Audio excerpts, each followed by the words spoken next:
Good morning छात्रों, मैं दयाराम वरिष्ठ अध्यापक संस्कृत। मेरे इस YouTube चैनल में आप सभी का हार्दिक स्वागत है। आज हम अगली संधि व्यंजन पढ़ेंगे। कौन सी पढ़ेंगे? व्यंजन संधि। अब देखो, हल या व्यंजन संधि, हल या व्यंजन संधि। अब इसका हल नाम क्यों पड़ा? तो देखो, माहेश्वरी सूत्रों के अनुसार है से लेकर के लय तक के वर्ण हैं वो व्यंजन वर्ण हैं, इसलिए इसका दूसरा नाम क्या है? हल संधि है।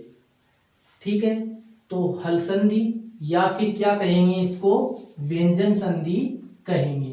कौन सी संधि? व्यंजन संधि या हल संधि कहेंगे। अब देखो, हल संधि जो है इसके बारे में पहले ही बता दिया है कि हल संधि क्या होगी।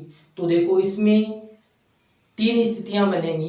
पहली स्थिति कि पहला वर्ण स्वर होगा, दूसरा हल होगा, तो हल संधि होगी। पहला वर्ण हल होगा, दूसरा अच होगा यानी स्वर होगा, तो हल संधि होगी। या फिर दोनों वर्ण हल होंगे या व्यंजन वर्ण होंगे तो हल संधि बनेगी। तो कहने का मतलब ये है कि इसमें मिलने वाला एक वर्ण स्वर भी हो सकता है या फिर दोनों वर्ण व्यंजन भी हो सकते हैं, तो क्या होगी? व्यंजन संधि होगी। अब देखो, इस व्यंजन संधि में जो पहली संधि आती है उसका नाम है श्चुत्व संधि। कौन सी संधि है? श्चुत्व संधि। अब देखो, ये पहले ही बता चुका हूं कि कोई भी संधि है उसके नाम में ही उसकी परिभाषा समाहित है। तो देखो, श्चुत्व यानी कि श है, कौन सा? तालव्य। कौन सा स है? तालव्य। यानी स है, इसको तालव्य बोलते हैं, इसको मूर्धन्य बोलते हैं। कौन सा बोलते हैं? मूर्धन्य। और इसको दंतेश है। कौन सा? दंतेश है। तो श तालव्य, श मूर्धन्य और श दंते। ठीक है, तो श चू। अब देखो, कु, चू, टू, तू और पू, ये 5 वर्गीय व्यंजन वर्ण हैं, यानी ये वर्गों में बंटे हुए हैं। 5-5 का जोड़ा है इनका, तो इसको वर्गीय व्यंजन वर्ण कहते हैं। तो कु जहां भी आएगा अर्थ क्या होगा? कै वर्ग। चू जहां भी आएगा च वर्ग, यानी वर्ग का मतलब च, छ, ज, झ, ये 5 वर्ण आएंगे। टू आएगा तो ट वर्ग, तू आएगा त वर्ग और पू आएगा तो प वर्ग, यानी ये वर्गीय व्यंजन वर्ण है। तो देखो, चू का अर्थ क्या हो गया? यहाँ पर च वर्ग हो गया। ठीक है, अब जो परिवर्तन होगा वो या तो श होगा या च वर्ग का वर्ण होगा, इसलिए इसका नाम क्या पड़ गया? श्चुत्व संधि। अब किस तरह से होगा वो देखते हैं। तो इसका सूत्र आता है स्तो है, श्चूना, श्चू है। स्तो है, श्चूना, श्चू है। अब देखो, इस सूत्र के अंदर ही इसकी पूरी परिभाषा है। इस सूत्र को समझना है तो पूरी परिभाषा समझ में आ जाएगी। देखो, इस सूत्र में से वर्ण निकालते हैं कि कौन सा वर्ण है, उसका क्या अर्थ है। तो देखो, यहाँ पर स है, यानी ये आधा स है। तो है का मतलब है तय वर्ग। अब क्यों है? क्योंकि देखो, तू से बनता है, तू है, इससे बनता है तो है। कौन सी भक्ति में बनता है? पंचमी या फिर षष्ठी में। जैसे गुरु है तो यहां भी ऊ की मात्रा है, यहां भी ऊ की है, तो गुरु से क्या बनता है? पंचमी षष्ठी में गुरु है बनता है, यानी ओ की मात्रा, यहां भी ओ की। तो गुरु से पंचमी षष्ठी में गुरु है बनेगा, वैसे तू से क्या बनेगा? तो है बनेगा। तो मतलब क्या हो गया? तो है का मतलब यानी कि तू हो गया। तो है का अर्थ क्या हो गया? ये समझो कि तो है का अर्थ हो गया तू, और तू से क्या बन गया? तय वर्ग बन गया। तू से क्या बन गया? तय वर्ग बन गया। अब देखो, श है तो ये स। चू का अर्थ क्या हो गया? च वर्ग। क्या हो गया? च वर्ग। फिर स और चू का अर्थ क्या हो गया? च वर्ग। इस तरह से ये वर्ण है। अब ये कहाँ रखे जाएंगे वो देखने हैं कि स, तय वर्ग, स, च वर्ग, स, च वर्ग। अब देखो, इनकी वृत्ति आती है, उससे समझते हैं इनको। देखो, सकार, तय वर्गीयो है, सकार सकार तय वर्गीयो है, सकार च वर्गा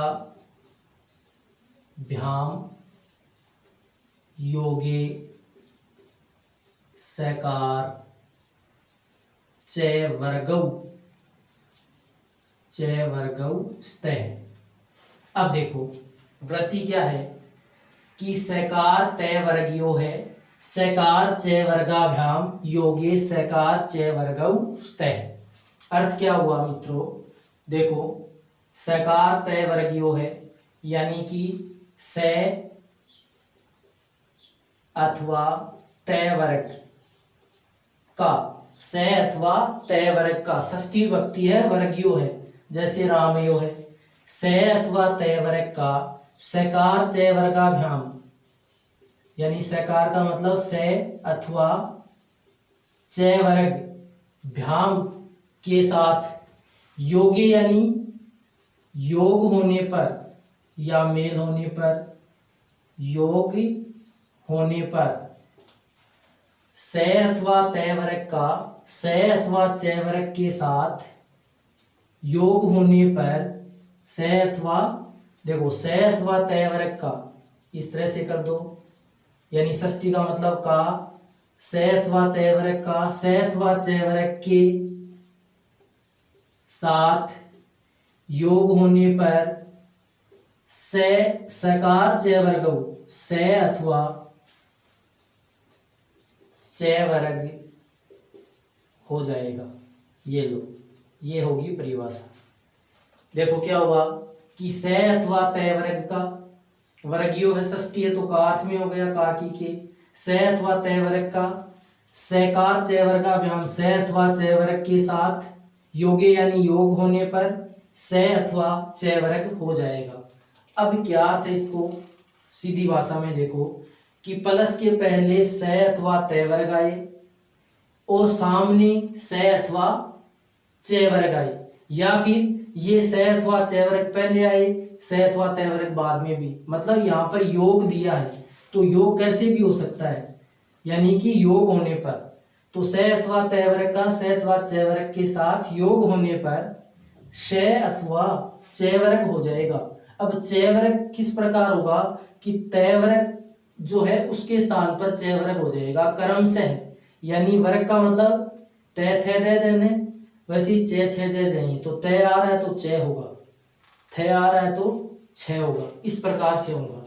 जैसे देखो इस ट्रिक से देखो कि किस तरह से होगा, तो देखो स अथवा तय थे दे धे ने प्लस क्या होगा स अथवा च वर्ग के साथ योग, तो स अथवा च छ ज झ और ये, ठीक है, च छ ज झ ये हलंत कर दो, हलंत है, ठीक है। ये हो गए, इनके साथ योग होने पर क्रम से है, स के स्थान पर तो स और तय वर्ग के स्थान पर क्रम से च वर्ग हो जाएगा, क्रम से यानी च, थ के स्थान पर च छ क्या होगा छ और द के स्थान पर ज, ध के स्थान पर झ और न के स्थान पर ये क्रम से हो जाएंगे। तो ये इसकी शर्त रहेगी, इस शर्त को याद रखना है, इसी शर्त से उदाहरण हल होंगे। अब देखो क्या अर्थ हुआ, ये हो गया कि स अथवा तय वर्ग का स अथवा च वर्ग के साथ योग होने पर, यानी सामने की शर्त यह है कि स अथवा च वर्ग आए तो श तो क्रम से स में और तय वर्ग क्रम से च वर्ग में बदल जाएंगे। तो ये इसकी क्या रहेगी, शर्त रहेगी कि तय आएगा तो च, थ आएगा तो छ, द आएगा तो ज और ध आएगा तो झ और न आएगा तो ये हो जाएगा। ये इनकी क्या रहेगी, शर्त रहेगी। अब देखो जैसे उदाहरण देखें तो रामस जोड़ सेते, रामस जोड़ सेते। अब देखो से आ रहा है और से के सामने क्या आ रहा है, से आ रहा है, यानी ए स्वर है ये तो बाद में, पहले तो सही है हलंत, तो से के स्थान पर क्या करेंगे आदेश, से कर देंगे। क्या बना, रा मैं से सेते। अब इनको मिलाएंगे तो देखो क्या रूप बनेगा, रामस सेते, यानी ये से है आधा हो जाएगा तो रूप बन जाएगा रामस सेते। इसी तरह से कस से जोड़ चित, यानी से आ रहा है और से के सामने च आ रहा है। ये जरूरी नहीं है कि ये से आए तो सामने से आए, यानी ये वर्ण आए से आए तो कोई भी वर्ण आ सकता है। तो से आ रहा है तो से के सामने च है, तो से के स्थान पर तालव्य से कर देंगे, क से चित। अब मिलाएंगे तो क्या होगा, कश्चित होगा, तो ये रूप बन जाएगा। अब देखो ये शय के हो गए। अब देखते हैं इनमें से, तो देखो जैसे सत्य जोड़ चित। अब देखो तय आ रहा है और तय के सामने च वर्ग का क्या आ रहा है, च आ रहा है तय वर्ग का, तो तय के स्थान पर क्या आदेश कर देंगे, च कर देंगे, तो च कर दिया, से च चित। मिलाएंगे तो क्या बनेगा, सचित।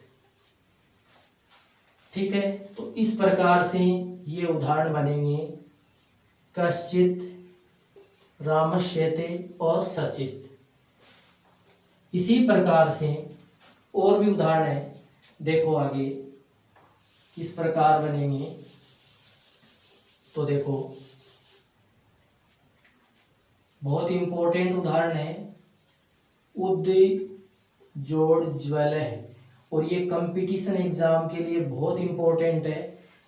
अशुद्धि संशोधन के लिए पूछते हैं इसमें, जैसे हिंदी में पूछते हैं कि शुद्ध या अशुद्ध कौन सा है, तो इसमें दोनों जय हैं वो आधे होते हैं। और इसी संधि के अनुसार देखो द के सामने जय आ रहा है, यानी द है, द के सामने जय है, तो द के स्थान पर क्या हो जाएगा, जय हो जाएगा, उ जय ज्वल है। अब देखो दोनों जय आधे हैं, ये जय आधा आधा और ले, क्या बन जाएगा, उज्ज्वल है। तो बहुत इंपॉर्टेंट उदाहरण है। इसी प्रकार से सद जोड़ जन है, सद जोड़ जन है। अब देखो सद जोड़ जन है, हिंदी में इसका सत होता है, संस्कृत में सद जोड़ जन बनेगा।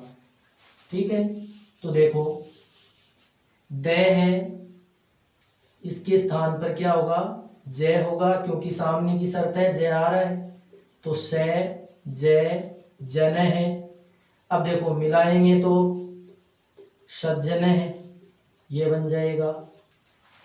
इसी प्रकार से अगला रूप देखें तो सत्य जोड़ चरित्रम, सत्य जोड़ चरित्रम तय आ रहा है, तो तय के स्थान पर च हो जाएगा, से च चरित्रम, यानी इस शर्त के अनुसार तय आ रहा है तो च हो जाएगा, क्या बनेगा, सच्चरित्रम, सच्चरित्रम।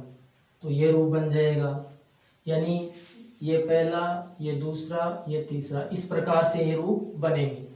ठीक है, इसी प्रकार से अगला उदाहरण देखो, सारंगीन, सारंगीन जोड़ जय है। अब देखो नए आ रहा है, नए के सामने क्या है, नए के सामने की शर्त है जय, तो नए के स्थान पर क्या होगा, ये सारंगी, ये जय है, मिलाएंगे तो सारंगीन जय है, यानी नए के स्थान पर क्या हो गया, ये हो गया। अब देखो बहुत इंपॉर्टेंट उदाहरण भी है और किस तरह से बनता है वो देखो, जैसे यज्ञ जोड़ न, यज्ञ जोड़ न है। अब देखो जय आ रहा है यानी योग होना चाहिए। अब जय क्या आ गया, पहले आ गया, और न क्या आ गया बाद में। तो हमें परिवर्तन करना है तो न में हो जाएगा। तो न के स्थान पर क्या हो गया, ये हो गया। अब विसर्ग है तो विसर्ग। अब देखो जय है इधर तो जय। अब जय और ये को मिलाएंगे तो बनेगा गे। क्या बनेगा, गे बनेगा, जिसको जे बोलते हैं। शुद्ध रूप जे होता है लेकिन गे बोलते हैं इसको। तो ये हो गया गे है, और इधर ये को मिलाया तो क्या बन गया, यज्ञ है। क्या बन जाएगा, यज्ञ है। तो यज्ञ जोड़ने से बनेगा यज्ञ है, यानी जय और ये से मिलकर के क्या बनता है, जे या गे बनता है। तो इस प्रकार से ये संधि है, इसके उदाहरण हल होंगे, यानी ये शर्त लगानी है और ये उदाहरण हल हो जाएंगे। अब देखो यदि संधि युक्त पद आ गया और इसका विच्छेद करना है तो किस प्रकार से करेंगे। तो देखो जैसे यही उदाहरण है, सचित है, जैसे सचित है। अब इसका हमें क्या करना है, विच्छेद करना है। क्या करना है, विच्छेद करना है। तो किस प्रकार से करेंगे। तो देखो ध्यान ये रखना है कि सामने चय हो और मध्य में भी चय हो। तो देखो हमने यहाँ पर चय आदेश किया था। क्या किया था, चय। अब चय क्रम से हुआ था तो इसकी जगह तय रखो। क्या रखेंगे, तय। अब देखो से तय। अब आगे क्या है, ये मात्रा ऊपर से आती है तो चित। अब देखो तय के स्थान पर चय हो गया। अब यहां ये नियम भी लग रहा है कि तय के सामने चय आ रहा है तो तय के सामने चय आ रहा है, यानी शर्त याद होनी चाहिए फिर विच्छेद होगा। शर्त याद नहीं है तो विच्छेद भी नहीं होगा। शर्त याद होगी तो यहां से ही पता लगा लेंगे कि ये चय सामने है, यहाँ चय हो रहा है तो ये तय के स्थान पर हुआ और तय के स्थान पर हुआ, इसका मतलब तय के सामने चय की शर्त लग रही है। तो यहाँ पर तय के सामने चय आ रहा है तो ये शर्त लग रही है। अब इसको मिलाएंगे तो सत्य प्लस चित्त हो जाएगा। तो ये इसका क्या हो जाएगा, विच्छेद हो जाएगा। तो कहने का मतलब है कि सचित जो है, जो आदेश किया जैसे चय किया है तो उसके स्थान पर क्रम से जो वर्ण था वो रखेंगे। अब यहां पर मान लो जय है, जैसे ये है, जैसे उज्ज्वल है, ये है। अब देखो यहां पर उज्ज्वल है। अब देखो यहां पर डबल जय आते हैं तो कहां पर विच्छेद करेंगे। तो देखो यदि यहां करेंगे तो मूल पद नहीं आएगा, मूल पद भी आना चाहिए जिसका अर्थ हो। तो यहां देखते हैं, देखो यहां करेंगे तो जय है, जय छह, जय तीसरा है तो तय वर्ग में चेंज कर लो तो तय थे द, यानी क्या रख देंगे, द। उ द उज्ज्वल है, यानी वह और आएगा उज्ज्वल है। अब देखो उज्ज्वल है तो जय के स्थान पर हो गया द, सामने क्या है, ज्वल है। अब मिलाएंगे तो उद प्लस ज्वल है, ये हो जाएगा। ठीक है, तो इस प्रकार से होगा। कहने का मतलब शर्त याद है तो हम विच्छेद भी आराम से कर लेंगे। और यदि यहां करते, हम मान लो यहां द करते तो क्या होता, उजिद, उजद, कोई भी सही अर्थ नहीं है, उजद बन जाता। इसलिए क्या होगा, उद प्लस ज्वलय होगा। तो इस प्रकार से इसके क्या हो जाएंगे, विच्छेद हो जाएंगे। अब देखो इसमें एक सूत्र और है जो इस संधि का क्या करता है, निषेध करता है, यानी संधि नहीं बनाता है। वो सूत्र है सात। सामान्यतः इसका उदाहरण पूछ लेते हैं और कंपटीशन में तो विशेष पूछ ही लेते हैं। ये कह रहा है कि से जो है इसका तय, थे, द, ध और न, कि से परे तय वर्ग होने पर शुत्व नहीं होगी, यानी से परे तय, थे, द, ध, न ये आने पर क्या नहीं होगी, स्तुत्व नहीं होगी, यानी कोई परिवर्तन नहीं होगा, कोई परिवर्तन नहीं होगा। कि स से परे, अर्थात ये हो जाएगा कि सकार परे तय वर्ग से च वर्ग नशा, यानी स के सामने यदि तय वर्ग आ रहा है तो च वर्ग नहीं होगा, अर्थात स जो है उसके सामने तय वर्ग आ रहा है तो तय वर्ग का च वर्ग नहीं होगा, अर्थात ये क्या कर देगा, निषेध कर देगा। जैसे प्रश्न जोड़ने, अब देखो से आ रहा है, से के सामने न है तो न का उस संधि के नियम के अनुसार तो क्या हो जाना चाहिए, ये हो जाना चाहिए, लेकिन ये सूत्र निषेध करता है तो न का नहीं रहेगा और रूप क्या बन जाएगा, प्रश्न है बन जाएगा। क्या बन जाएगा, प्रश्न है। इसी तरह से विष जोड़ने क्या बन जाएगा, स है तो स के स्थान पर सही रहेगा और न का ये नहीं होगा और रूप क्या बनेगा, विष्णु है बन जाएगा। तो इस प्रकार से प्रश्न है और विष्णु है, ये दो उदाहरण इसमें। तो ये जो है ये स के सामने तय वर्ग का क्या करेगा, निषेध करेगा, यानी तय वर्ग का च वर्ग नहीं करेगा, तय वर्ग का क्या नहीं करेगा, च वर्ग नहीं करेगा। जब स के सामने तय वर्ग आएंगे तो कोई परिवर्तन नहीं होगा, अर्थात वैसे ही रहेंगे। तो आज का ये वीडियो कैसा लगा, ज़्यादा से ज़्यादा लाइक करना, शेयर करना, सब्सक्राइब करना और कमेंट करके मुझे बताना कि कैसा लगा। डिस्क्रिप्शन में मेरे पूरे वीडियो जितने भी अभी तक किए हैं सभी के लिंक दिए हुए हैं, तो वहाँ से आप प्रत्येक वीडियो को देख सकते हो।